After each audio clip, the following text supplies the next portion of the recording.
It was a beautiful December morning.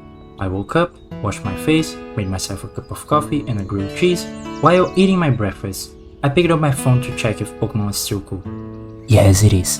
But something even more important caught my attention. A new character leak, Xianyun, the Cloud Retainer, Genshin's first plunge attack support. I finished eating, so I immediately ran to my room, turned on my PC, opened several tabs with every single leak and about 3 different damage calculators to see how good or bad she was. The results impressed me, but what surprised me even more was the amount of silly comments from people who clearly understood nothing about her kit, Xiao and plunge attacks in general. Therefore, I decided to make a video about Xianyun's kit. Let's see how she works. Xianyun is an attack scaling, animal, catalyst, healer, and plunge attack support. She not only buffs plunge attacks but also makes this playstyle viable for characters who cannot jump high enough through normal means. Her skill is a sequence of 3 special jumps. After jumping, she can do a special plunge attack that gets stronger with each special jump. With the A1 passive, when hitting enemies with her skill plunge, she gives a crit rate buff for plunge attacks of her party members. The more enemies she hits, the greater the buff. Moving on to her burst, which is where her healing comes from, after casting she heals the entire team and summons a mechanical bird that follows the active character. This bird heals the entire team every 2.5 seconds and starts with 8 stacks of plunge support. With stacks in possession, the active character gains a jump height buff, as well as a huge flat damage buff for plunge attacks through her A4 passive. Every time you do a plunge attack, you consume 1 of the 8 stacks, and the plunge attack damage buff can only be applied to 1 single enemy at a time. More on that later. About her constellations, they are quite simple. C1 gives a second skill charge, C2 is broken, as it literally doubles the damage buff for plunge attacks, C3 gives 3 levels to her burst, C4 gives healing to her skill, C5 gives 3 level to her skill, and C6 makes her viable as a plunge attack main DPS by allowing you to spam her skill. And now we have her signature weapon. It's a super niche weapon that only works on Xianyun, but it's actually great for her. It has a super high base attack with more attack on the substat, its passive buffs the party members' plunge attacks, and restores energy to the user through other characters' plunge attacks.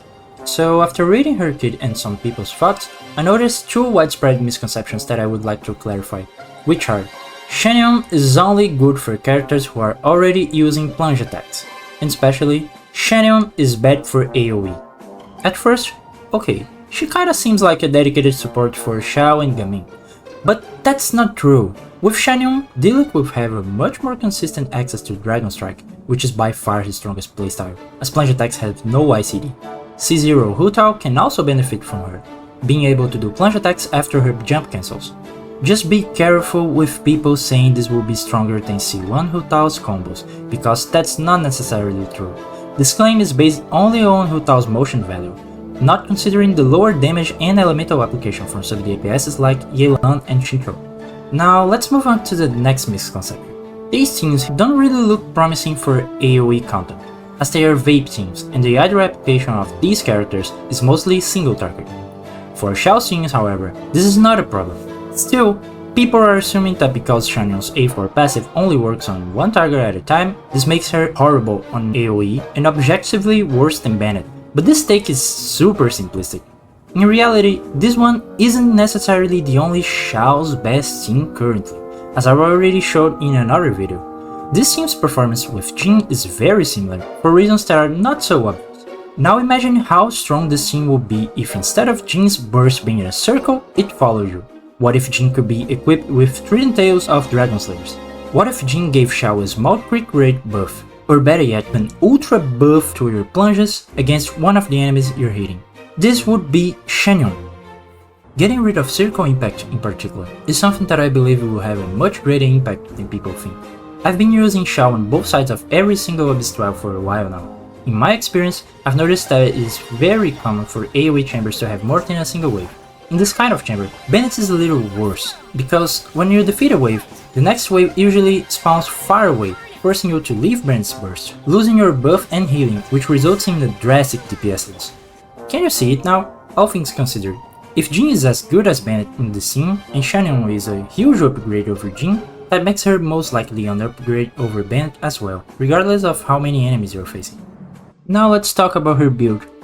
For the sets, we have 4 main options: VV for Resistance Shred, Noblesse Oblige for team-wide attack buff, Song of Days Past is okay, 2-piece combos are also viable if you're not so concerned about performance and just want to make a functional build.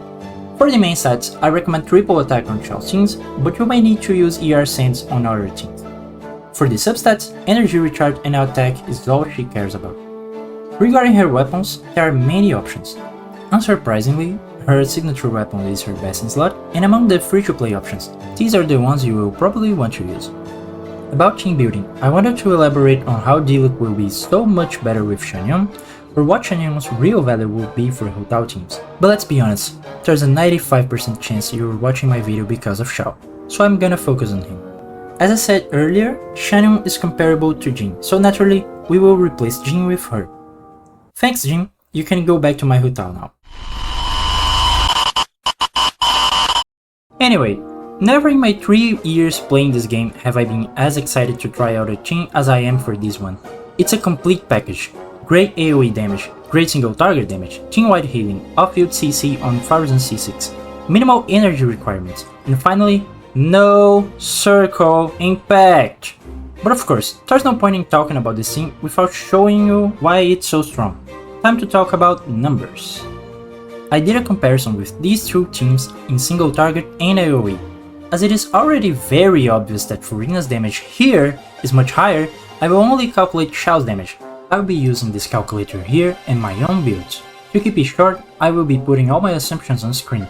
Keep in mind that these are very simplified calculations and not the real numbers, but as the same methodology was applied to both teams, the comparison should be accurate enough. As a little extra, I also compared the performance with some other weapons and constellations. As you can see, Xianyun is much more valuable in single target, but she is still on upgrading AoE as well. That's it, I think I said enough for now. As soon as possible, I will make a video with my own testings. Right after Xianyun's release, I will immediately steal my friend's materials and show her boss what happens when you fart inside an elevator in Gotham City.